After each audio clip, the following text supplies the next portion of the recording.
Allow the edges of your awareness to soften. Let go of the sharp, certain lines of the room around you. In their place, feel a gentle mist begin to curl at your feet, carrying the scent of damp moss and ancient earth. With each slow breath, this mist thickens, not to obscure, but to reveal. The hum of the modern world fades, replaced by the deep, resonant drone of the land itself, a song sung in wind and stone. You are not just imagining a place, you are allowing your spirit to remember. You are letting time peel back like bark from a silver birch, revealing the life that has always been waiting underneath. You are coming home. The path beneath your worn leather shoes is soft with generations of fallen leaves. Above you, the sky is a deep, bruised purple, the first stars just beginning to prick the twilight veil. The air is cool and smells of pine and the promise of rain. You pull your woolen cloak tighter, the rough-spun fabric a familiar comfort against your skin. Ahead, through the dense lacework of oak and ash, you see the warm, orange glow of the settlement. Your settlement. A small collection of round houses hunkered atop a hill, encircled by a formidable wooden palisade. Smoke, smelling richly of burning peat, rises from the conical thatched roofs and mingles with the evening mist, a beacon guiding you home. Your wicker basket, heavy with late autumn berries and medicinal herbs, bumps against your hip. The familiar rhythm is soothing. As you pass through the great wooden gate, the sounds of the village envelop you like a warm blanket. The lowing of cattle settling in their pens for the night, the distant clang of the blacksmith's hammer making its final strikes, the murmur of conversation and laughter drifting from open doorways. Children chase each other in the fading light, their shouts echoing off the wattle and daub walls of the homes. This is the pulse of your world, steady and reassuring.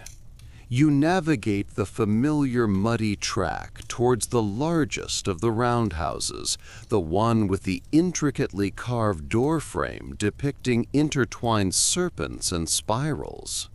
This is your hearth, your home. Pushing aside the heavy hide flap that serves as a door, you step into the warmth. The air inside is thick with the scent of wood smoke, stewing herbs, and drying wool.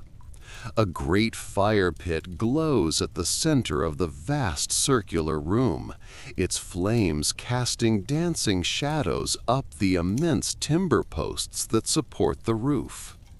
Your family is gathered around it. Your father mends a fishing net, his brow furrowed in concentration. Your younger siblings are playing a game with smooth river stones. And there, seated on a stool of polished oak, is your grandmother. Her face a beautiful map of wrinkles, her eyes holding the depth of a forest pool. She looks up as you enter, and a slow smile spreads across her lips. "Ah, there you are, child," she says, her voice like the rustling of dry leaves. "Come, sit." The night grows cold, and the old stories need the warmth of the fire to be told.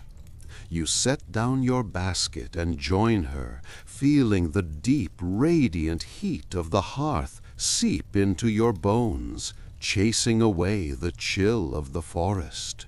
You are safe. You are home. As she begins to speak, her words weaving tales of gods and heroes, of the fair folk who dwell in the hollow hills, and of the sacred bond between your people and the land, you feel a profound sense of connection. This is more than history. It is the very air you breathe, the blood in your veins, the smoke that now carries her whispers up into the starlit sky. Your grandmother's voice is not loud, but it fills the entire roundhouse, quieting the crackle of the fire and the rustle of your siblings in their sleeping furs. It is a voice that holds the memory of winters you cannot imagine and the wisdom of harvests long since gathered. She doesn't speak of heroes with shining swords tonight, nor of cunning gods playing tricks on mortals. Instead, she speaks of the veil. "The world you see," she murmurs, her gaze fixed on the twisting flames, "is but one layer of the blanket. Beneath it, beside it, through it, lies the other world. It is the land of eternal youth, of impossible magic, where time flows like a river in flood. And the veil between our worlds is not stone, it is mist. It thins with the dying of the year, and on the night of Samhain it is as frail as a spider's thread." You lean forward, captivated. The stew in your bowl grows cold, forgotten. She describes the IOC, the people of the mounds, who are neither gods nor mortals, beautiful and terrible in equal measure. She speaks of their music so enchanting it can steal a person's years away, and of their bargains which are never what they seem. Her story turns to a chieftain from your own bloodline, generations past, who was lured across the veil by a woman with eyes the color of silver. He returned what felt to him like a single night later, bearing a gift of knowledge, only to find that 100 years had passed in his own world. His home was gone, his people were dust, and he faded like the morning mist when his foot touched the soil of his own time. As she reaches the end of the tale, a profound silence settles over the hearth. Your father has stopped his work, his hands still on the net, his eyes distant. The fire casts long dancing shadows that suddenly seem more alive, more watchful. Your grandmother turns her gaze from the flames and fixes it on you. Her eyes, usually soft, are now piercing, as if they can see not just you, but the line of ancestors standing behind you. "The veil is thinning now, child," she says, her voice a low hum. "The air grows sweet with the scent of apples and the chill of the other side. Some are more sensitive to it than others, those with the sight, those who dream true." From a pouch at her waist, she retrieves a small, smooth, dark stone. It's cool and heavy as she presses it into your palm. You look down and see a faint spiral carved into its surface, a pattern you have seen on the ancient standing stones beyond the settlement. "This was his," she whispers, closing your fingers around it. "It is said that it grows warm when the Sidae are near. It is a warning and a key. You must learn to feel the world beyond what your eyes can see. Listen not with your ears, but with your spirit. For a time of passage is coming, and you have a part to play. You stare at the stone in your hand, its cold weight a stark reality against the warmth of the fire. The safety of the hearth suddenly feels fragile, a single point of light in an immense unseen world. The whispers of your grandmother's story are no longer just tales. They have become your inheritance, a path laid out before you in the dancing shadows. The silence that follows your grandmother's words is heavier than the stone in your hand. Your father slowly resumes his work, but his movements are mechanical, his gaze fixed on a point somewhere beyond the wattle and daub walls of your home. He doesn't look at you, but you feel his apprehension like a cold draft. It's your grandmother who breaks the spell. She gives your shoulder a gentle squeeze, her hand surprisingly strong. "Go," she says softly. "Walk the bounds. The world feels different on a night like this. It is time you learned its true shape." It is not a suggestion. You nod, unable to find your voice, and slip out of the roundhouse. The cool night air is a shock after the warmth of the fire. The familiar sounds of the settlement, the lowing of cattle, the distant bark of a dog, seem muffled, as if coming from a great distance. The moon is a silver sickle hanging in a sea of stars, casting the world in shades of gray and deep blue. Everything looks the same, yet feels fundamentally altered. The path you have walked 1,000 times now feels alien under your feet. Clutching the stone, you make your way towards the standing stones that mark the edge of the forest. The air does grow sweeter here, just as she said. It's the scent of apples, but not the crisp smell of the autumn harvest. This is something else, wilder, intoxicating, a perfume that seems to bloom in the cold air itself. And then you feel it. A subtle warmth begins to radiate from the stone in your fist. It starts as a faint tingling and grows into a steady, pulsing heat that seeps into your skin. It is not burning, but it is alive. It grows warm when the Sida are near. Your heart hammers against your ribs. You stop at the foot of the largest menhir, its surface rough and cold against your free hand. You force yourself to breathe, to remember her other words.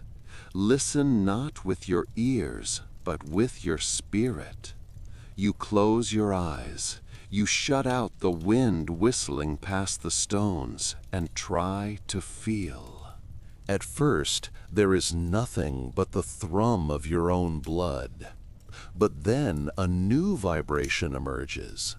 It's a low hum, too deep to be a sound, something you feel in your bones and the roots of your teeth. It is the hum of the earth, the stones, the very air around you. Woven into it, like silver threads, is something else. A faint, impossibly beautiful music. It is a melody of pipes that are not pipes, of voices that are not human. It speaks of ancient groves, sunless lands, and sorrow as deep as the sea. You open your eyes. At the edge of the forest, just where the moonlight fails, you see them. Faint, shimmering motes of light, dancing in patterns that are too ordered for fireflies, too graceful for wind-blown embers. They flicker and sway to the silent music you feel in your soul. For a heartbeat, one of the lights brightens, and you think you see a face within it, pale, elegant, with eyes that hold the cold light of distant stars. Then, as if sensing your gaze, they vanish. The unearthly music fades, leaving only the wind. But the stone in your hand remains warm, a solid, undeniable proof. You are not alone. The world you knew is but a thin veil, and you have just felt what lies on the other side. The silence that descends is heavier than any sound. The wind seems to hold its breath, and the world returns to simple stone and moonlight. Yet everything has changed. The air still tastes of wild apples, and the stone in your palm is a warm, living weight against your skin. You are standing on a threshold you never knew existed, and the door has just been cracked open. Your legs, heavy and numb a moment ago, now feel light. An irresistible pull, a current of pure curiosity, stronger than fear, draws you away from the relative safety of the stone circle and towards the dark line of the forest. You move without conscious thought, your gaze fixed on the spot where the lights vanished.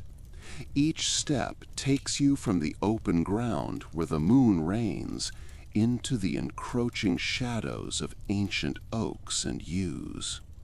The temperature drops sharply.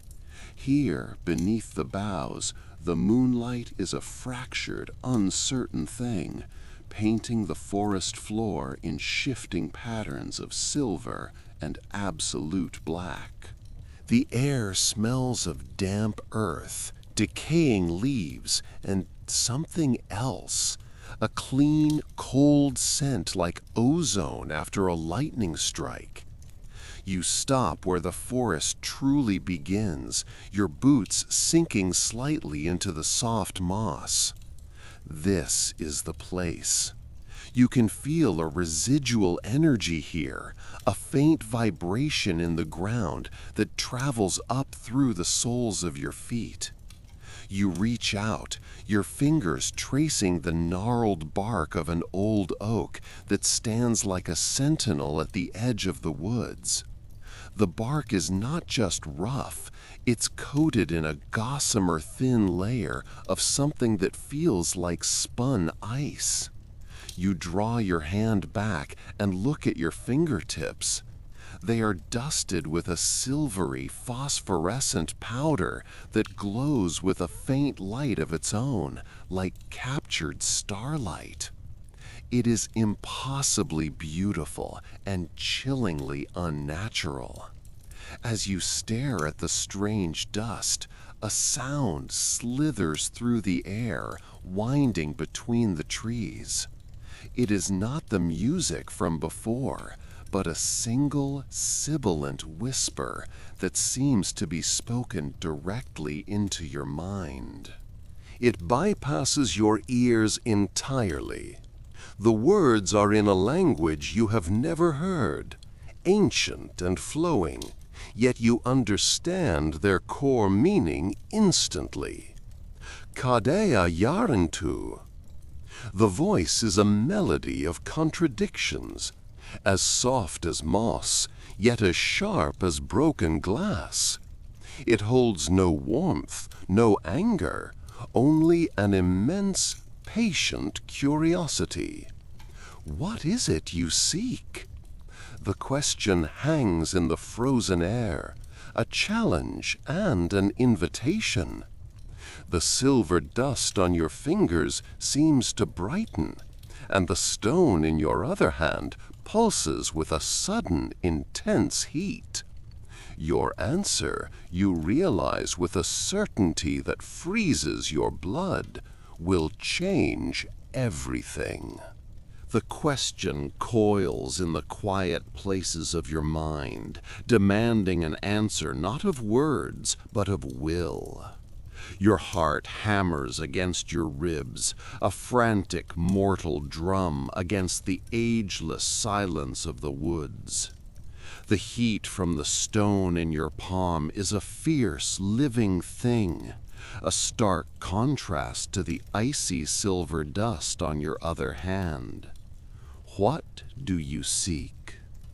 You close your eyes for a second, focusing your intent, pushing it out from yourself into the waiting stillness. Not gold, not power. You seek understanding. To peel back the skin of the present and touch the bones of the past. To hear the voices that echo in the stones and feel the memory held in the earth. The forest holds its breath, and then the sibilant whisper returns, closer this time, as if spoken from the bark of the oak beside you. Untwiskent on sin, a weighty price for a fleeting thing. The voice is laced with an ancient amusement, a sense of perspective that makes your entire lifespan seem like a single heartbeat. Knowledge is not given, it is found, and the path to it is guarded. As the whisper fades, the silver dust on your fingertips detaches itself. It doesn't fall to the ground, but lifts into the air, a tiny self-contained nebula of light. It drifts forward, a silent, glittering guide, and hovers a few feet into the woods before a gnarled hawthorn tree. Where there was only impenetrable darkness and tangled undergrowth a moment ago, a path now reveals itself. It is not a path of cleared earth, but one of perception. The trees seem to part subtly, the shadows themselves rearrange, and a faint trail of phosphorescent moss on the roots of the ancient trees begins to glow, illuminating a way forward. The stone in your hand pulses, a warm, insistent beat that urges you on. This is the threshold. Stepping onto that path means leaving the world you know behind, even if just for a while. With a deep breath that does little to calm your racing pulse, you take the first step. The moment your boot crosses the unseen line, the world shifts. The distant hum of the modern world you hadn't even noticed is gone, replaced by a silence so profound it has weight. The air, already cold, drops further, carrying the scent of night-blooming flowers you can't name, and the clean, sharp smell of stone. You are in the heart of the wood now, and it is a different place entirely. The very geometry of the forest seems altered, the trees older, their branches weaving a canopy so thick that no moonlight can penetrate it. All light comes from the glowing moss underfoot and the swirling silver dust that leads you ever deeper. You are walking through a dream of a forest, a memory of a time before men. Flickers of movement dance at the edge of your vision. You turn your head and see, for a half second, the spectral image of a figure in a heavy wool cloak leaning against a tree, his face a blur of woad and shadow before he dissolves into the dark. Later, you hear the faint echo of laughter, light and melodic, and catch a glimpse of pale figures with hair like spun moonlight dancing in a ring, their forms fading like mist as you draw near. They are echoes, memories trapped in this timeless place, and the stone in your hand seems to be the key that lets you perceive them. You have found what you seek, but you are only at the beginning. The silver dust finally stops, hovering over the surface of a small, still pool of water, black as obsidian and perfectly round. It reflects not the trees above, but a sky filled with alien constellations.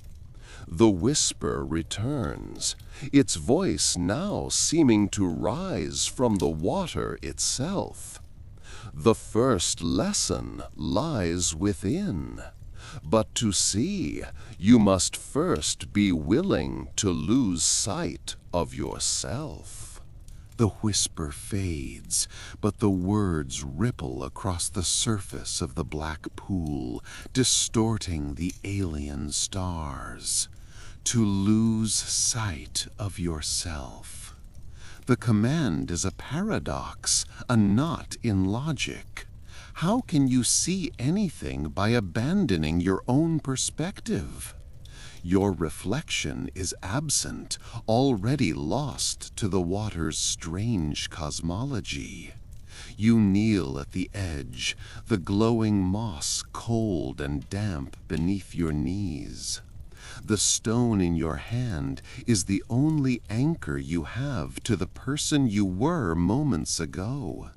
Its steady warmth, a contrast to the icy air rising from the pool. You hesitate, a profound, primal fear coiling in your gut. This is a threshold of the mind, not of the land, and it feels infinitely more dangerous. You close your eyes, take a breath, and make a choice. You let go, not of the stone, but of the tension in your shoulders, the frantic questioning in your mind, the identity you carry like a shield. You release the name you call yourself, the memories you have collected, the future you have planned. You close your eyes, take a breath, and make a choice. You let go, not of the stone, but of the tension in your shoulders, the frantic questioning in your mind, the identity you carry like a shield. You release the name you call yourself, the memories you have collected, the future you have planned. You let it all fall away, becoming a point of pure awareness suspended in the ancient wood. You open your eyes and gaze into the pool. This time, you don't search for meaning or reflections. You simply look, an empty vessel waiting to be filled. The star field in the water begins to move. The pinpricks of light swirl, bleeding into one another like ink, forming a swirling gray vortex that pulls your gaze down, down, down. The forest vanishes. The cold air is gone. There is no sound, no sensation, only the consuming vision. You are adrift in a void, a place before time. Then figures emerge from the gray. They are tall and indistinct, woven from shadow and starlight, their forms shifting like smoke. You see no faces, only feel an immense creative will. You are witnessing the beginning. They begin to sing. It is not a sound that travels through air to your ears, but a vibration that resonates directly in your soul. It is a song of shaping.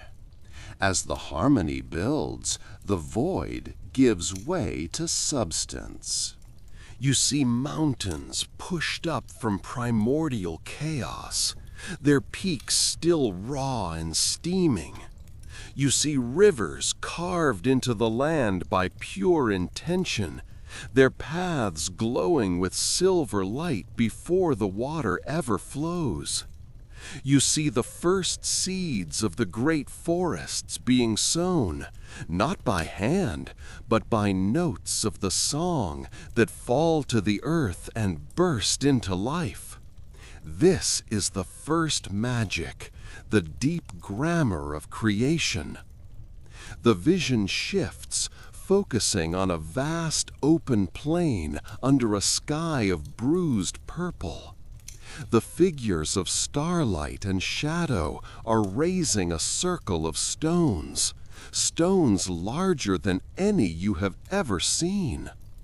They do not use rope or lever, they use their song. The monoliths lift from the earth, trailing roots of light, and float into place with impossible grace. As each stone settles, a new note joins the chorus, a deep, resonant hum that shakes the very firmament. They are not building a temple, they are tuning an instrument designed to play the music of the earth, the sky, and the realms in between. You feel it all, the raw power, the perfect harmony, the intricate weaving of energy into matter. You are not just watching, you are a part of it. The lesson floods you. The world is not a thing. It is a spell, a song, an act of continuous creation. And you and every living thing are a note within it. Just as you feel your own awareness might dissolve completely into the song, the vision shatters. You are gasping on your hands and knees by the side of the pool, the cold moss a shock against your skin. The water is still and black again, reflecting nothing. But the forest is no longer the same. You can see it now, faint, shimmering lines of energy connecting the trees, the ground humming with a rhythm you can feel in your bones. The stone in your palm is glowing brighter, its warmth spreading up your arm. You have seen the weaving. The first lesson is complete. The warmth from the smooth stone in your palm is a grounding force against the overwhelming newness of your senses. It is not just a heat, but a pulse, a steady rhythm that matches a hum you now feel deep within your own chest. You rise to your feet, the moss and twigs crunching under you. The simple act of standing feels profound, as if you are a pillar connecting the humming earth and the star-dusted sky. The world is a tapestry of light now, the air woven with shimmering threads of silver and gold that connect every leaf to every stone. Your old path is gone, or rather, it is irrelevant. The stone's pulse strengthens, pulling your attention eastward, deeper into the forest. It is not a physical tug, but a subtle insistence, a clear note in the symphony of the wild that says, "This way." You obey without question. Your journey is transformed. You no longer push through the undergrowth, you glide through it. Your feet find silent purchase on mossy stones and soft earth. Your shoulders twist past low-hanging branches a moment before they would touch you. You are following the shimmering lines, walking the unseen currents of the world as if they were paved roads made just for you. The whispers of the forest become clearer. You begin to decipher their meaning, not as words, but as pure intent. A sudden chill is a warning from a stand of yew trees, their ancient consciousness wary of your passage. The frantic chittering of a squirrel is not just an alarm, but a detailed report of your location and speed, broadcast to all who listen. A patch of sun-dappled ground seems to sigh with contentment. You are no longer an intruder here. You are a participant in a conversation that has been happening for millennia. You come to a stream, its water running so clear it seems to be liquid moonlight. Here, the energy lines are different. They are woven together into a dense, shimmering barrier that hums with a palpable force, blocking your path. It is a fence made of pure will. You know instinctively that brute force is useless against it. This is a lock, and you must find the key. Recalling the vision of creation, you remember the song. It was not a song of power, but of harmony, of finding one's place in the whole. The stone in your hand grows warmer, as if in agreement. You lift it, not as a tool, but as an offering. You quiet your mind, stilling the clamor of your own thoughts, and listen. You reach out not with your hand, but with your spirit, feeling for the melody of the barrier. You do not try to break it, you try to join it. You offer your own quiet hum, your own note of intention, a desire for passage, a show of respect. For a heart-stopping moment, the barrier intensifies, threatening to push you back. But then a single strand of light detaches from the weave and coils gently around your outstretched wrist. The light is cool, like a serpent of mist. The barrier dissolves before you, parting like a curtain. You step across the stream, and as your foot touches the other side, the forest changes. The trees are giants here, titans of bark and leaf, whose crowns are lost in the twilight sky. Moss hangs from them in glowing veils, and the air itself seems ancient, still, and heavy with unspoken secrets. You have crossed a boundary into a place that is older and deeper. The stone's pull is undeniable now, leading you into the heart of this sacred grove. There, in a small clearing, stands a massive dolmen, a stone table for forgotten gods. Its capstone is etched with spirals that seem to writhe and flow in the gloom. An entrance beneath it gapes open, a wound of pure darkness that breathes a cold, earthy air. The path has led you here. The next lesson waits within the earth. You take a breath, the cold air stinging your lungs, and duck beneath the immense capstone. The transition is instantaneous. One moment you are in the twilight of the grove. The next you are swallowed by a darkness so complete it feels like a physical substance. The air is still and heavy, thick with the scent of damp soil, cold stone, and something else.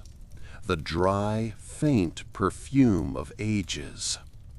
The entrance vanishes behind you, not because a door has closed, but because the darkness itself has erased it. For a terrifying second, you are utterly lost, a mote of awareness adrift in a silent, ancient void. The stone in your hand is your only anchor, its steady warmth a sun in the starless night of the tomb. Your eyes, useless here, you close. You rely on other senses.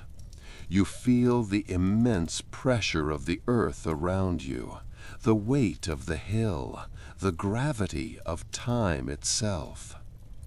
The silence is the next thing you notice. It is a profound, deep quiet that seems to push in on your ears. But as you attune to it, you realize it isn't empty. It is layered. Beneath the silence there are whispers. They are not words, not yet, but the ghosts of sounds. The faint chime of bronze, the soft scrape of hide against stone, the sigh of 100,000 breaths drawn and released in this sacred space. They are the echoes left by your ancestors. The stone in your palm pulses, and the whispers coalesce. They flood your mind not as sounds, but as living pictures, fragmented and fleeting. You see a hunt through a primeval forest, spears raised against the shadow of a great elk. You feel the heat of a bonfire on your face during a solstice ritual, the rhythmic pulse of a bodhran beating like a communal heart.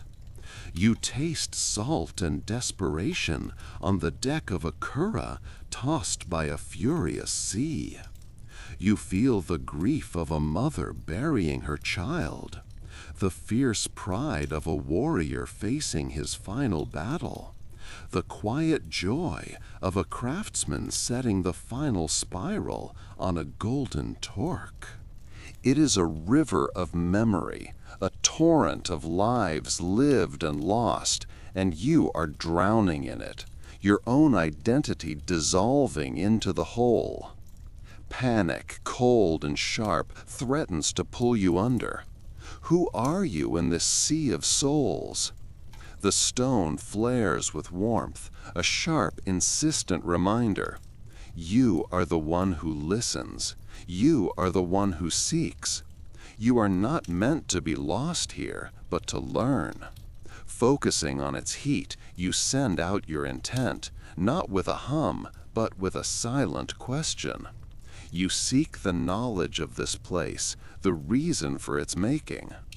The chaotic river of images begins to calm, the torrent slowing to a steady current.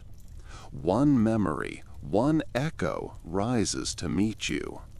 You see strong hands, calloused and smudged with earth, carefully guiding a massive stone into place.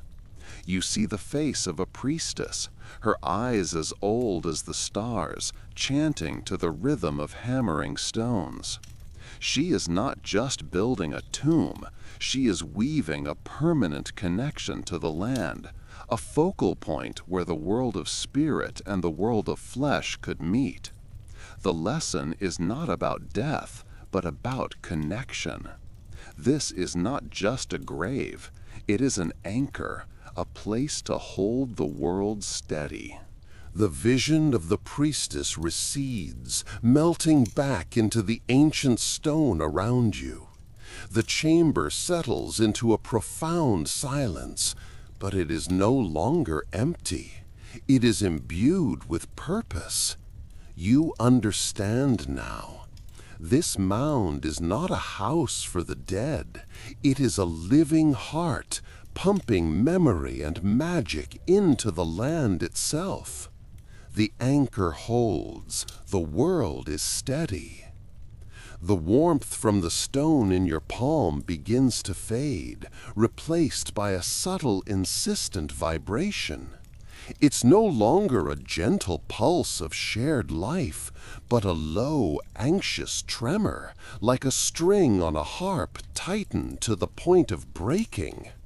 You press it against the cold granite of the wall, and a new vision shudders through you.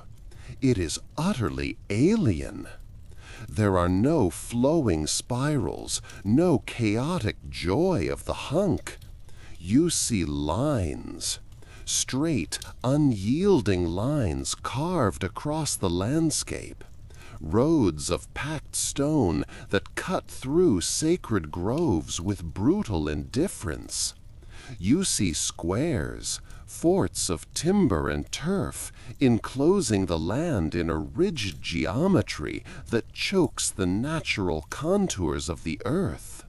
You see a new kind of fire, not the communal blaze of a solstice festival, but the consuming flame of a conquered village, its smoke a black stain against a gray sky. The sounds are different, too. The clang is not of bronze, but of iron, harsher, colder. You hear the rhythmic stomp of 1,000 hobnailed sandals marching in perfect, terrifying unison. You hear a language spoken in sharp, clipped commands, a tongue that has no words for the subtle spirits of the river or the old magic of the hills. Above it all, you see a symbol carried on banners, a bird of prey cast in gold with its wings spread wide in an expression of merciless dominion. The eagle. It casts a long, straight shadow over the land, a shadow that seeks to smother the wild heart you have just come to understand. This is the threat.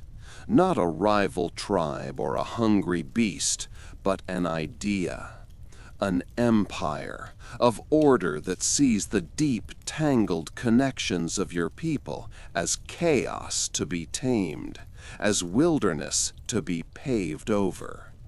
The whispers of the ancestors return, no longer a river of shared experience, but a desperate chorus.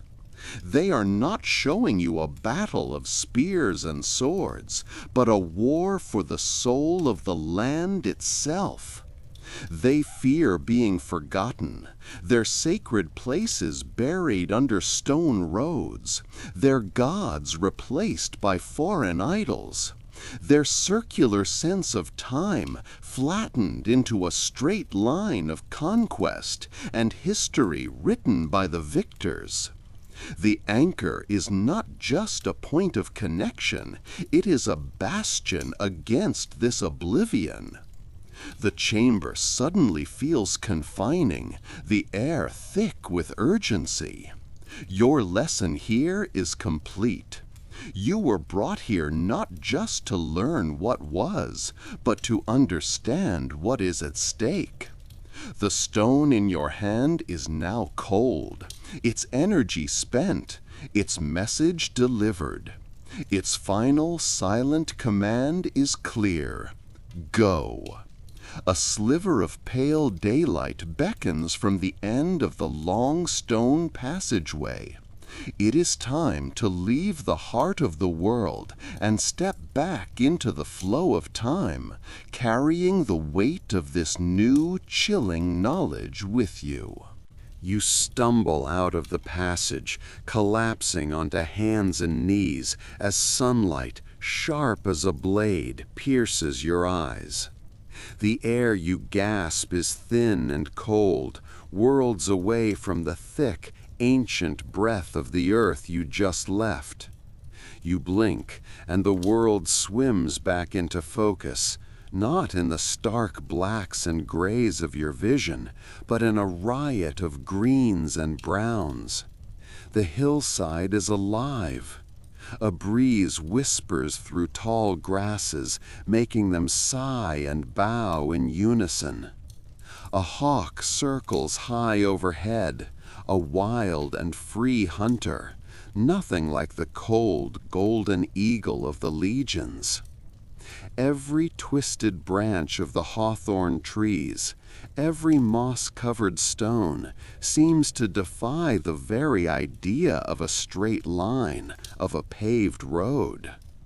This is the world you were shown, the world at stake. It is beautiful and chaotic, and now terribly fragile. You rise, your limbs stiff, your mind heavy with the phantom clang of iron and the tramp of marching feet. The stone you held is gone, left behind in the chamber, but its weight has been transferred to you. It is the weight of prophecy, a burden of knowledge that separates you from the world you have just re-entered. You look down the slope. Below, nestled in a protective curve of the land, you can see the wattle and daub walls of a small settlement, a curl of blue smoke rising from the central hearth of a great roundhouse. This must be your destination. The command was go, and this is the only place to go to. You follow a path worn by deer and men, your feet finding their own way over roots and rocks. As you draw closer, the sounds of life reach you, the rhythmic tap-tap-tap of a craftsman, the distant bleating of sheep, the high-pitched laughter of children at play. These are the sounds the Roman march would silence, the sounds you must protect. At the edge of the settlement's simple wooden palisade, a man with a spear in his hand and a wolfhound at his side turns to face you. His eyes, the color of a winter sky, narrow as he takes in your appearance, your disheveled state, the intensity in your gaze, the aura of the hollow hill that still clings to you like a shroud. He does not challenge you with a shout, but with a quiet, appraising look. You come from the ancestors' cairn, he says, not a question, but a statement. His hound whines softly, its head cocked. You can only nod, your throat too tight for words. Your silence seems to be answer enough. He sees the terror and purpose warring in your expression. The chieftain Donal is in the great house. He has been expecting a sign. It seems you are it. He gestures with his spear, stepping aside to grant you entry. The simple act feels momentous, a crossing of a threshold into a new role you never sought. You walk past him, through the gate, and into the heart of your people. The air smells of wood smoke, livestock, and damp earth. Before you stands the chiefdom's roundhouse, its conical roof seeming to touch the clouds, its doorway a dark mouth, ready to swallow you and your terrible news. You take a deep breath, the scent of smoke and old leather filling your lungs, and push aside the heavy hide flap that serves as a door. The world inside is one of shadow and firelight. A great column of smoke rises from a central hearth, finding a hole in the thatched roof high above. The air is thick with the smells of roasting meat, damp wool, and the press of many bodies. All sound ceases as you step across the threshold. Faces, painted in the flickering orange glow of the fire, turn towards you. Women pause at their looms, men lower their drinking horns, and children fall silent, their eyes wide. At the far side of the hearth, on a high-backed chair carved with swirling knots and the heads of wolves, sits the chieftain. Donal is not the giant of a man you might have expected. He is wiry, his strength coiled within him like a spring. His hair and beard are streaked with gray, but his eyes, sharp and alere, hold no sign of age. They fix on you, missing nothing, Not the dirt on your clothes, the wildness in your hair, nor the otherworldly light that still seems to burn behind your own eyes. A heavy torque of twisted gold rests on his collarbones, a symbol of his station. He raises a hand, a silent command for you to approach. You walk forward, your footsteps unnaturally loud on the packed earth floor. The warmth of the fire feels alien on your skin, which has grown used to the cold stone of the cairn. The sentries said you came from the hill, Donald says, his voice a low rumble like distant thunder. He said you carry a sign. You open your mouth, but the words of the vision are a tangled, thorny mess in your mind. How can you explain the horror? You close your eyes for a second, and the images flash behind them. The metallic glint of the eagle standard, the relentless, uniform tramp of hobnailed sandals, the sky black with the smoke of burning homesteads. An eagle, you manage to say, your voice cracking. A metal eagle that drinks the sun. It leads an army of iron men, a river of them that will scour the land clean. I saw them. I saw our fields turn to mud and blood. I heard the cries of the women and the silence of the groves. The gods are weeping. A murmur ripples through the roundhouse. Some look at you with fear, others with disbelief. But Donald does not move. He simply watches you, his expression unreadable. He leans forward, his elbows on his knees. The Druids have seen ill omens in the entrails of sacrifices, he says slowly, his voice now just for you. The flight of crows has been wrong for a moon. We have felt a shadow falling from the south. But a feeling is not a certainty. He pauses, his gaze piercing. Tell me, messenger, in your vision, did you see the stones? The question hangs in the air. The stones. The image comes to you instantly. The ancient circle on the high ridge, a place of power, toppled and broken, used as foundation stones for a square-walled fort. They are pulled down, you whisper, the sacrilege of the act making you feel sick, broken, made into a cage for the iron men. A profound sadness crosses Donald's face. He closes his eyes. This, you realize, was his test, a detail only a true vision could provide. When he opens them again, the time for doubt is over. He rises to his feet, and in that moment he seems to grow, filling the space with his authority. The ancestors have spoken, he declares to the assembled people.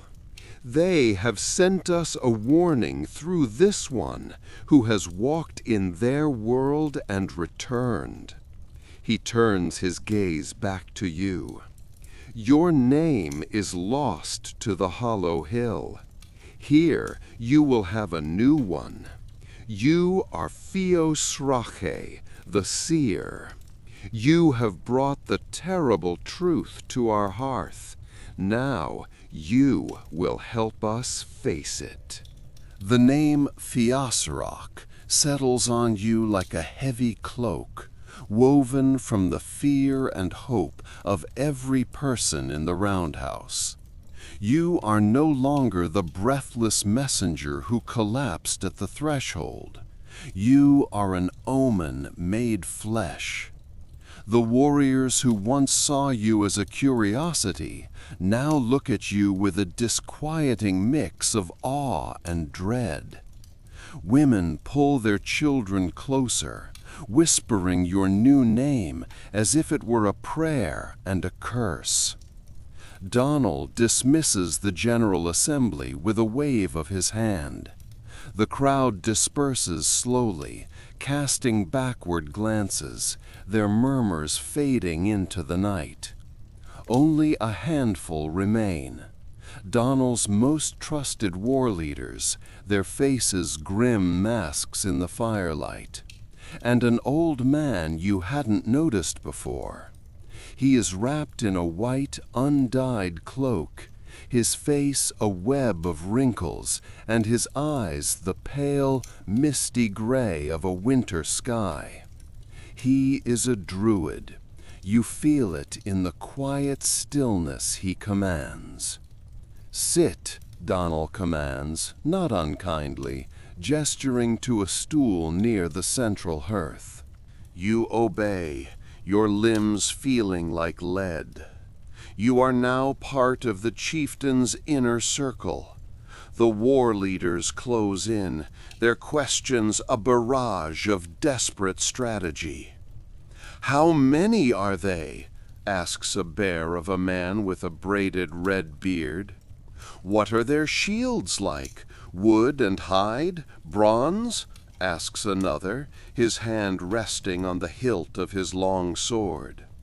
"Where is their camp? Which river will they follow?" You try to answer, but the vision is no longer a clear stream of prophecy. It is a shattered pool, the images distorted and fleeting.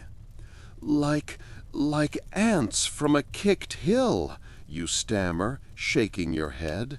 "Endless. Their shields are curved rectangles, not rounds, bright iron. They move as one beast, not as men." Your inability to give them a battle plan, a weakness to exploit, hangs in the smoky air.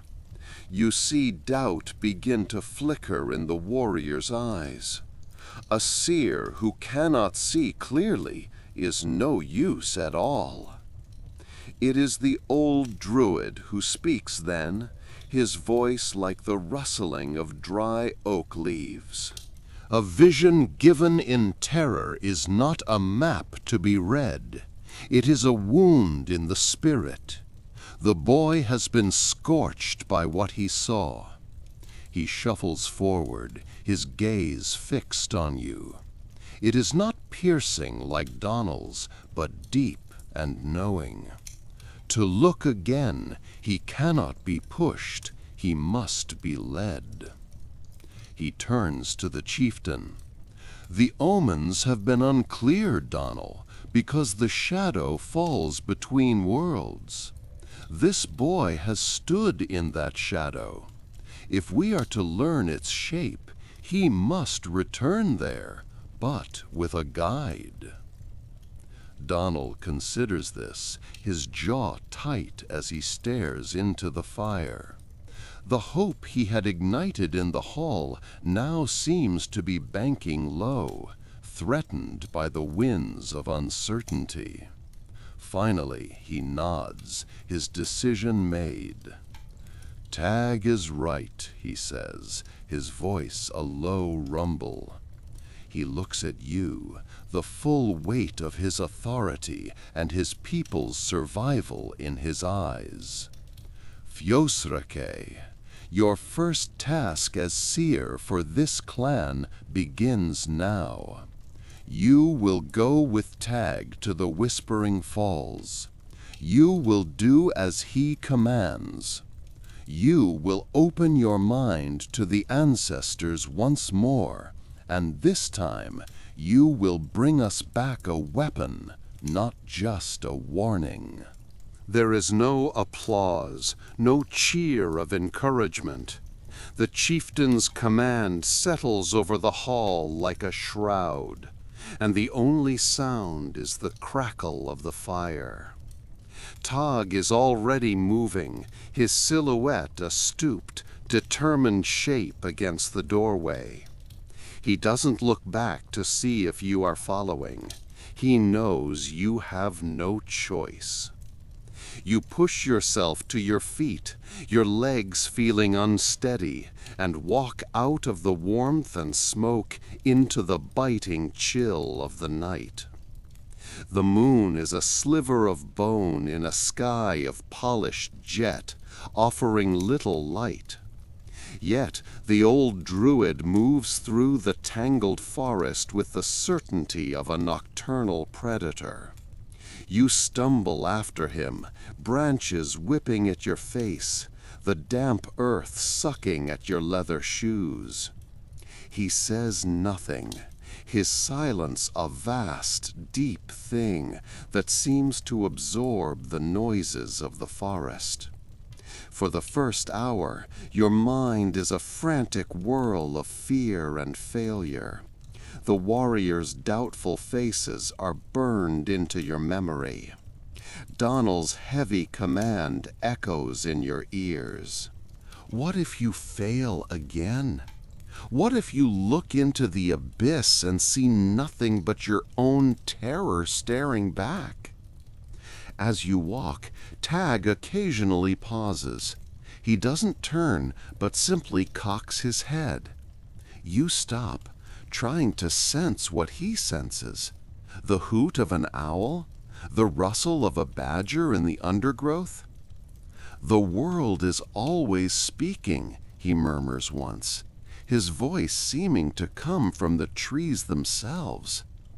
"You have only been listening for thunder. You must learn to hear the moss grow." He points his gnarled staff at a standing stone you almost walked past, its surface covered in a faint spiraling carving, almost erased by centuries of wind and rain. He places his hand on it, and you do the same. The stone is cold, but a faint vibration seems to hum within it, a deep and ancient memory. The journey feels endless, a pilgrimage through the dark heart of the wood. But then a new sound begins to thread its way through the night's quiet tapestry. It is a low, continuous murmur, a sibilance that is not quite water and not quite wind. As you draw closer, the sound resolves into what seems like 1,000 hushed voices, all speaking at once, their words impossible to distinguish. This is the Whispering Falls. You emerge into a hidden clearing, a natural amphitheater of rock and moss. Here, a wide sheet of water slides smoothly over a cliff face dark with age, falling into a circular pool so black it seems to drink the moonlight. The mist it kicks up is thick, clinging to you, and every droplet feels like an icy touch. The air is heavy with the scent of wet stone, deep earth, and something else, something wild and sacred. Todd walks to the pool's edge and turns to you. His eyes, in the faint light, seem to hold the darkness of the water itself. "Remove your tunic," he commands softly.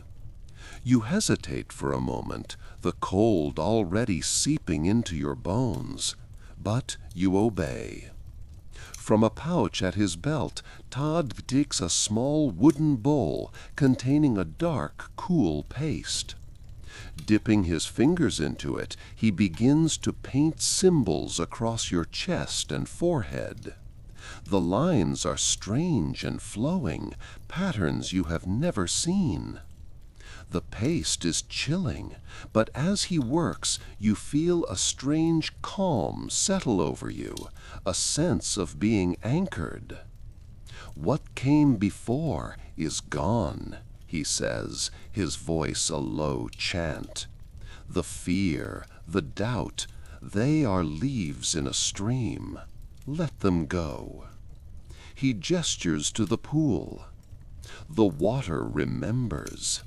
It saw the first sunrise and holds the reflection of every star.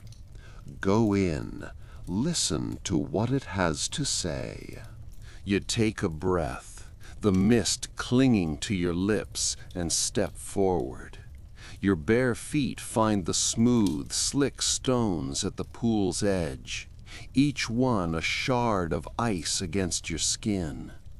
The water laps at your ankles, a black, liquid cold that is so intense it feels like a burn. It steals your breath, and for a moment, panic tightens its fist around your heart. You look at Tog, but his face is impassive stone in the moonlight, a silent sentinel to your ordeal. His eyes urge you on. This is a threshold you must cross alone. You push forward, the water rising to your knees, then your waist. The symbols he painted on you seem to thrum with a life of their own, a faint warmth against the shocking cold that surrounds you. The whispers from the falls grow louder, more insistent, swirling around your head like a flock of unseen birds. They are no longer just sounds. They are fragments of feeling, echoes of joy and terror, love and rage. You wade deeper until the rocky bottom falls away and you are forced to swim, your body a small, shivering island in an ocean of ancient night. Then, following an instinct that is not your own, you let go. You release the air from your lungs and allow yourself to sink. The world of moonlight and mist vanishes, replaced by a silent, crushing dark. The cold is absolute, a pressure that seems to seep into your very soul. But the panic is gone. Down here, in the heart of the pool, the whispers become clear. They are not words, but images, feelings, lives lived and lost, all flooding into you at once. You see a forest of towering, unfamiliar trees under a sky bruised with dawn. You feel the rough hide of aurochs against your hand. You taste honeyed mead from a horned cup, the firelight dancing on the faces of kin whose names are lost to all but the earth. A flash of bronze, the screams of a raid, the bitter tang of blood and fear in your mouth. You feel the weight of a chieftain's torque around your neck, the burden of a people's survival resting on your shoulders. You see the stars through the eyes of a druid, not as simple lights, but as a map of destiny, a language written in silver fire. You feel the ache of hands that dragged bluestones for 100 miles, the unshakable faith that a circle of stone could anchor the turning world. These are not your memories, but for a timeless moment they are. You are the hunter, the warrior, the priest, the mother. You are the echo of a people who sang their story to the land itself. Just as you feel your spirit dissolving completely into this river of memory, a single powerful image breaks through the torrent. A lone oak tree on a wind-swept hill, its branches reaching like arms to both the earth and the sky. It is a symbol of endurance, of life that bends but does not break. A profound sense of belonging washes over you, a quiet certainty of your place in this long, unbroken chain. Your lungs scream for air. Strong hands grip your arms, hauling you from the depths. You break the surface, gasping, coughing, the real world rushing back with agonizing intensity. Todd pulls you onto the mossy bank and wraps you in a heavy, dry cloak. You are shaking uncontrollably, not just from the cold, but from the immensity of what you have just experienced. The whispers of the falls have receded, once again just the sound of water over stone. But you know now that it is not an empty sound. You have heard its voice. The world comes back to you in fragments. The scratch of the wool cloak against your chin, the scent of damp earth and crushed ferns, the dull, heavy thud of your own heart against your ribs. Tog says nothing, simply holding you steady as your body wages war against the memory of the cold. His presence is an anchor, a solid point in a world that feels fluid and uncertain. "Breathe, Astor," he finally murmurs, his voice a low rumble. "You are here. You are now." He presses a small leather flask into your trembling hands. You raise it to your lips, the warmth of a honeyed herbal drink spreading through your chest, chasing the deep chill from your bones.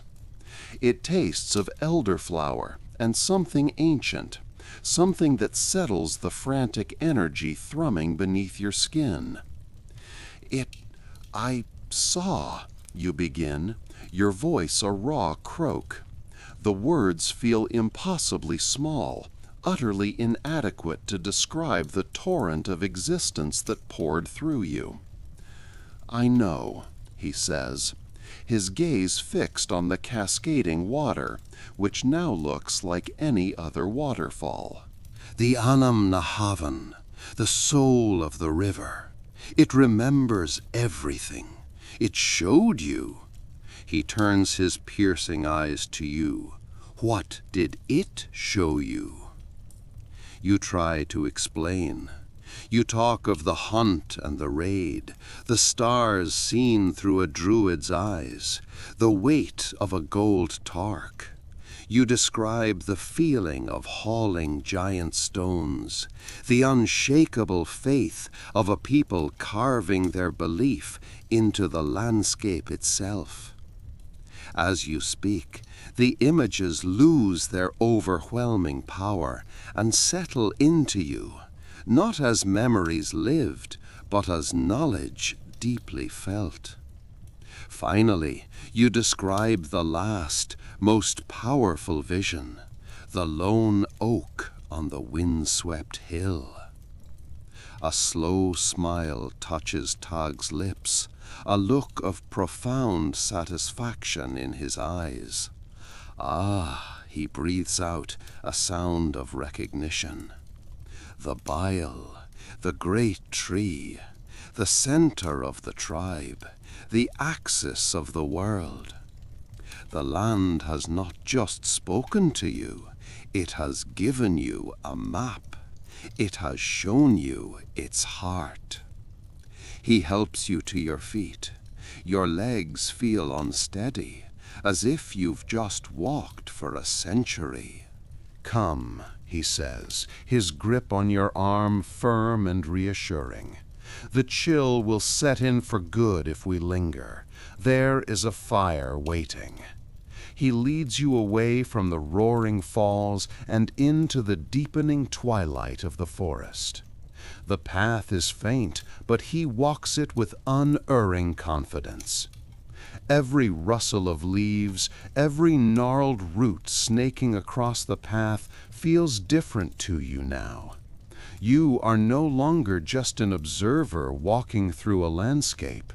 You are walking through a story, and you can feel its pulse under the soles of your feet. After a time, a warm orange light flickers through the trees, and the smell of wood smoke reaches you.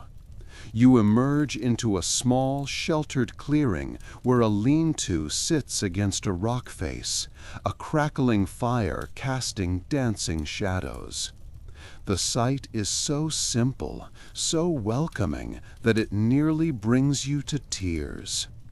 Taj sits you down on a log by the fire and hands you a wooden bowl filled with a thick, savory stew. The warmth seeps into your hands, the simple act of eating a tether to the present moment. As you eat, Taj stares into the flames, his face etched by the flickering light. The vision was not an ending, he says, his voice quiet but intense. It is a beginning, a signpost. The oak you saw, it is a real place. It is where the lines of power meet, where the veil between what is and what was grows thin. Your journey was never just to see the past. It is to understand why the past has chosen to see you. We go there at dawn. Sleep finds you, but it is not a silent, empty rest. It is a river of dreams, filled with the murmur of 1,000 voices, the glint of bronze on a sunlit field, the scent of peat smoke and wild herbs. You wake not to an alarm, but to the gentle touch of the cold morning air on your face. The fire has burned down to glowing embers, and a thick, pearlescent mist clings to the ground, muffling the world in a sacred silence. Tug is already awake, a dark silhouette against the gray dawn, packing a small bundle of supplies. He offers you a strip of dried meat and a skin of cool, clear water. No words are needed. The purpose of the day hangs in the air between you, as tangible as the mist. You follow him back into the woods, leaving the small camp behind. The path is even less distinct than the night before, a mere suggestion through the dense undergrowth. But Tug moves with the quiet confidence of a river finding its way to the sea. Your senses feel heightened, raw. You notice the intricate lace of moss on a fallen log, the way the mist swirls around ancient standing stones you would have otherwise missed, their surfaces covered in faded, swirling carvings. Tug occasionally points with his staff, a silent gesture towards a hawthorn tree tied with scraps of cloth. A kailach's tree, he murmurs, or a circle of mushrooms that he warns you to walk around, not through. You feel the land breathing. It's no longer just soil and rock. It's a living entity. Its history etched into every hill and stream. The whispers from your dreams seem to linger at the edge of your hearing, fragments of an ancient tongue carried on the breeze. The terrain begins to change. The dense forest thins, the ground rising in a long, steady incline. The air grows clearer, the mist burning away under a strengthening sun. A feeling of openness, of exposure, replaces the enclosed comfort of the woods. And then you see it. You crest a final rise, and the world seems to fall away before you.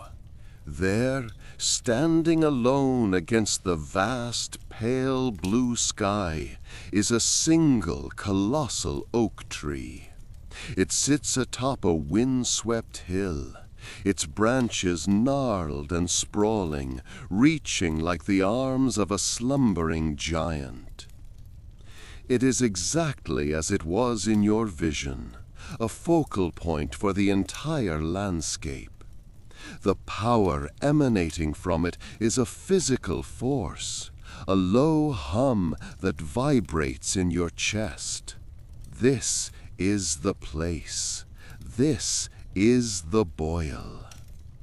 Tog stops beside you, his gaze fixed on the tree. The heart of the land, he says, his voice filled with reverence. It has been waiting. You take a step forward, then another, drawn by an invisible current. The very air around the great oak feels different, thicker, ancient, vibrating with a silent song. The grass beneath your feet is softer, greener, as if nourished directly by the tree's immense power. Gnarled roots, as thick as your own body, break the surface of the earth, creating a labyrinthine pattern around the base of the trunk.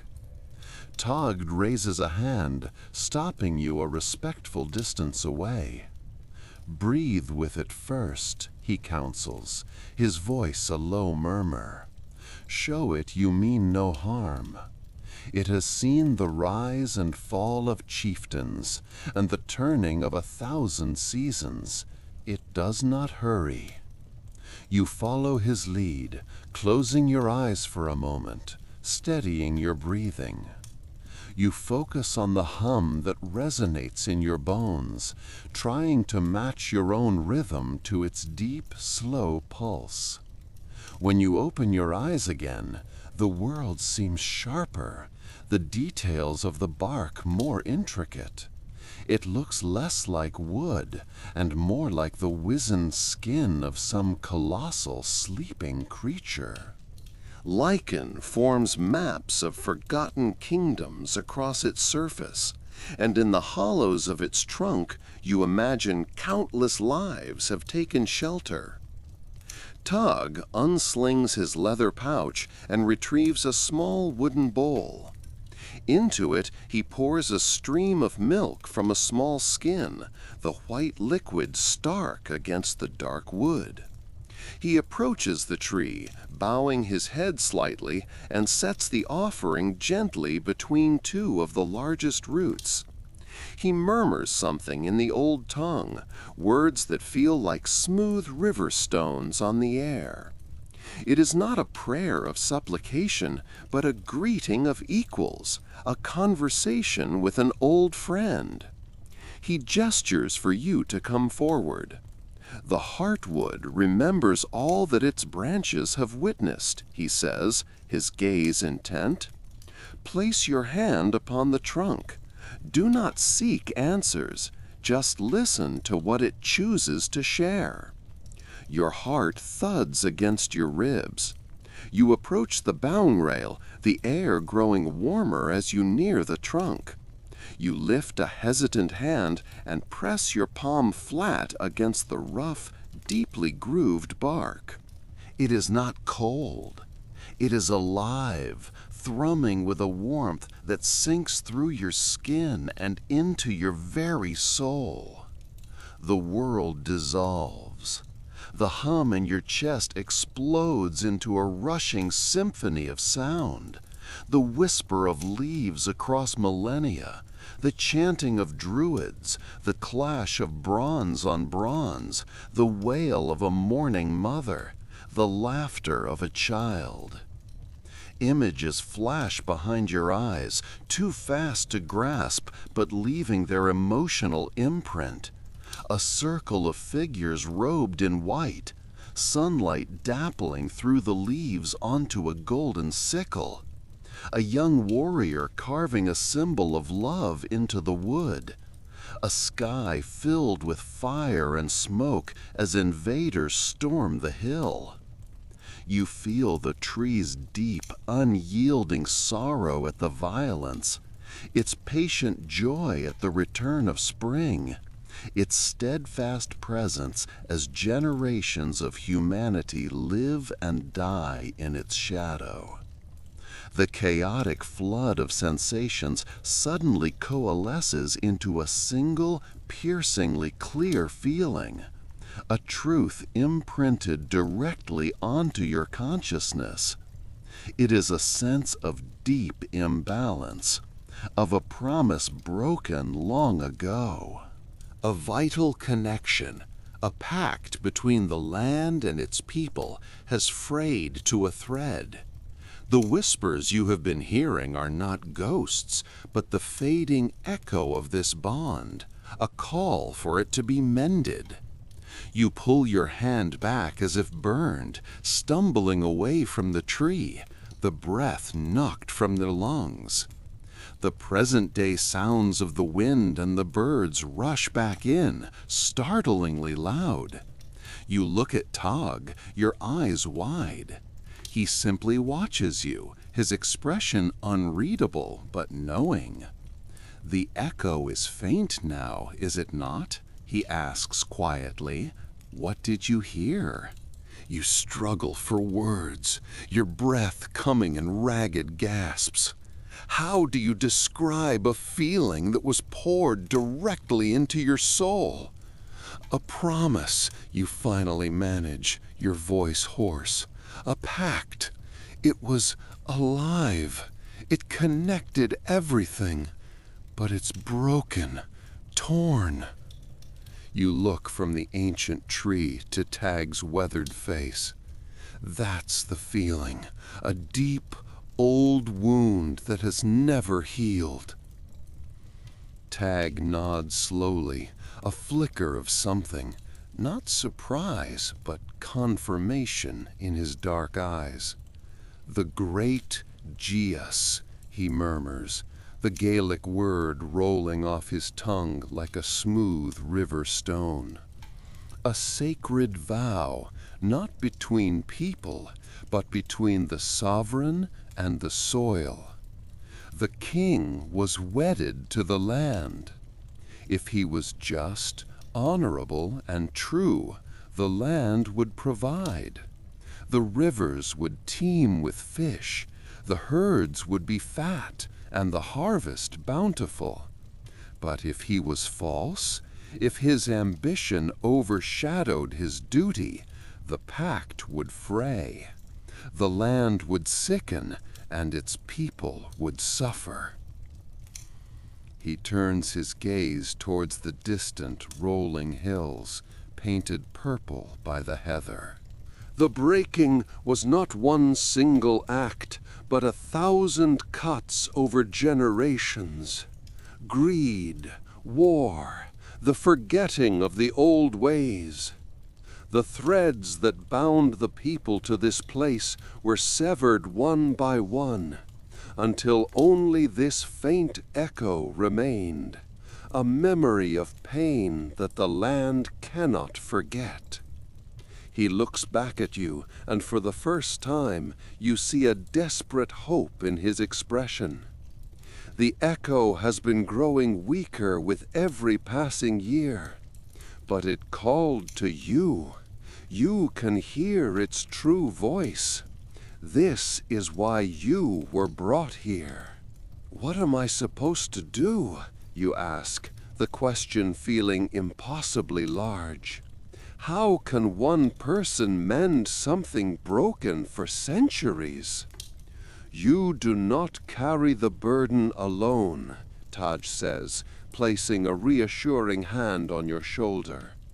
But you are the one who can hear the plea. Mending begins with understanding the wound. You must go to where the deepest cut was made.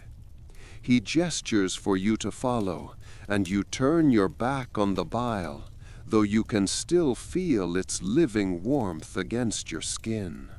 You walk side by side, leaving the seclusion of the sacred grove and heading out onto the open moorland. The world seems different now. The whispers in the wind are no longer a haunting mystery, but a language of sorrow you almost understand. The shape of the land itself tells a story. the slump of a hill like a defeated shoulder, the barren patch on a slope like an old scar. You follow Tog for what feels like hours, climbing higher into the wind-bitten uplands until you stand on a ridge overlooking a shallow valley. Below, silhouetted against the declining sun, are the tumbled, moss-eaten stones of a great circular fort, its earthen ramparts long since softened by rain and time. The feeling of loss is a physical presence here, a cold weight in the air. Dún Croy, Tog says, his voice low against the wind. The fort of the heart. It was here that a high king, blinded by a foreign prophet's promises of power, made a sacrifice forbidden by the old law. He spilled innocent blood upon the earth to secure a victory, and in that moment he chose power over his pact. The land cried out, and the main thread was severed. He points toward the crumbling entrance of the ring fort. The mending begins there. You must find what the king lost that day. Not what he sacrificed, but what he lost within himself. Go. The sun is setting, and the echoes are strongest in the twilight. Tug remains on the ridge, a solitary silhouette against the bruised purple sky as you begin your descent. Each step feels heavy, as though you are wading into a sea of memory. The wind wraps around you, no longer a simple gust of air, but a current carrying fragmented whispers. A mother's lullaby, the clang of a smith's hammer, a lover's promise, all overshadowed by a single, keening note of pain that grows louder as you approach the ruined fort. The entrance to Dún Croy is a broken maw of earth and stone. Two great pillars, once proud sentinels, have slumped against each other like weary old men. You place a hand on the cold, mossy surface of one.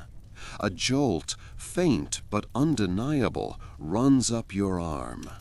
An echo of ancient life, of hands that built and guarded this place.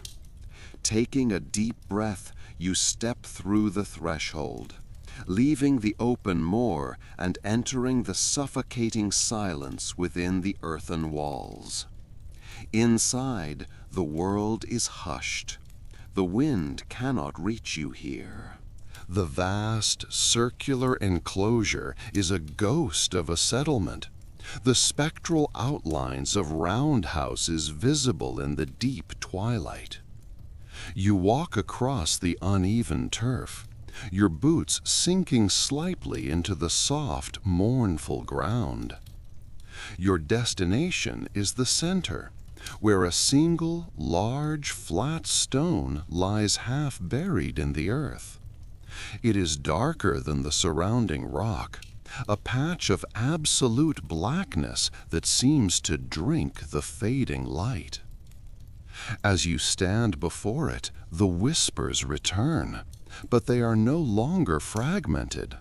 They coalesce, drawing the world in around you until the crumbling ruins are gone, replaced by a vibrant, terrifying vision. The fort is alive again, its ramparts bristling with spears, its heart blazing with a great bonfire that throws dancing shadows against timber walls. You see him, the High King. His face is a canvas of ambition warring with terror. Beside him, a gaunt figure in foreign robes, the prophet, murmurs poison into his ear, promises of empire built on a single necessary cruelty. You see what he sacrificed, a youth with eyes full of trust, led to the dark stone. You don't witness the act itself, but you feel it. The ground beneath your feet lurches. A silent scream tears through the vision, not a sound for the ears, but a vibration that shatters the very air. The land convulses in agony.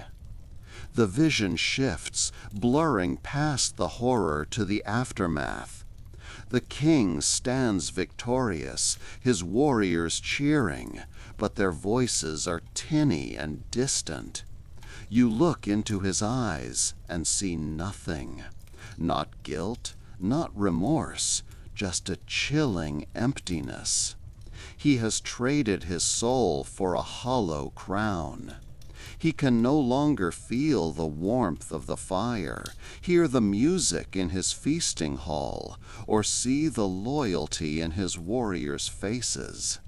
He has severed the thread connecting him to everything that made him human, that made him a king of the people and the land. He is utterly, terribly alone. That is what he lost. Not a trinket, not his honor, but his connection, his heart. The vision dissolves, leaving you breathless and cold in the silent ruins. The twilight has deepened into night, and the stars are brilliant and indifferent above. You understand now. The mending is not about an object, but about restoring that feeling, that bond. As you stare at the dark altar stone, wondering how such a thing is even possible, a flicker of light catches your eye. It comes from beneath the stone itself, a soft, rhythmic pulse of silver light, like a sleeping heartbeat, waiting to be found. The night air is sharp and cold, a stark contrast to the phantom bonfire of your vision. You are drawn forward, compelled by that gentle, rhythmic light. You kneel before the altar stone, the granite still radiating a profound chill that seeps through your clothes. The silver pulse emanates from a fissure near the base, a crack born of age, or perhaps from the very agony the land once suffered. Peering closer, you see that the light is not harsh, but soft and diffuse, like starlight captured in water. Your first instinct is to move the stone. You place your hands against its rough, weathered surface and push. It doesn't budge. It feels fused to the earth, anchored by the weight of its terrible history. Straining is useless. This is not a challenge of muscle. Frustration gives way to a quiet observation. Your fingers trace the edges of the stone, feeling the faint, worn-down lines of ancient Ogham script carved into its side. They are almost lost to time, but you can feel the intention behind them. Following the grooves, your fingertips brush over one particular symbol, one that speaks of binding, of roots, of connection.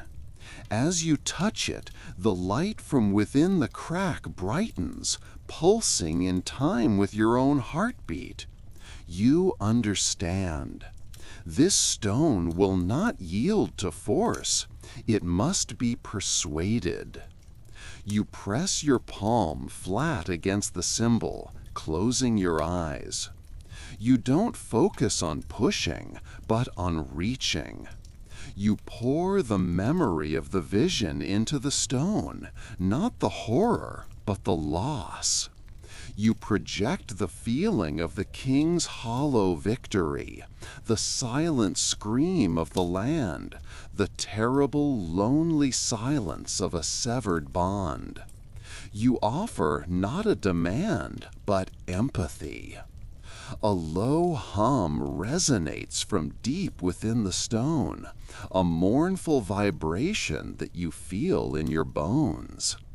The fissure widens with a groan of shifting earth, and the silver light spills out, washing over you, chasing the deepest shadows away. There, nestled in a small hollow of dark, rich earth beneath the altar, lies the source. It is no gem, no crafted relic. It is a knot of what looks like woven light, a tangle of luminous threads like the roots of a celestial plant, pulsing with a slow, steady, living rhythm. Hesitantly, you reach into the hollow. The air around it is warm and clean. As your fingers close around the silver knot, the world falls away. The chirping of crickets, the sigh of the wind, even the thumping of your own heart, all vanish into a profound silence. A deep, resonant warmth blooms in your palm, spreading up your arm and settling in your chest. It is the antithesis of the king's desolate chill. It is the feeling of belonging. For a fleeting moment, you feel everything. The slow, patient strength of the mountains, the joy of a stream rushing to the sea, the ancient slumber of the forests. This is it, the connection. The heart he severed, dormant but not dead, waiting through all these centuries. Holding this fragile pulse, a new clarity settles upon you. This place, this altar, is a wound. A seed cannot grow in poisoned soil. The heart must be moved.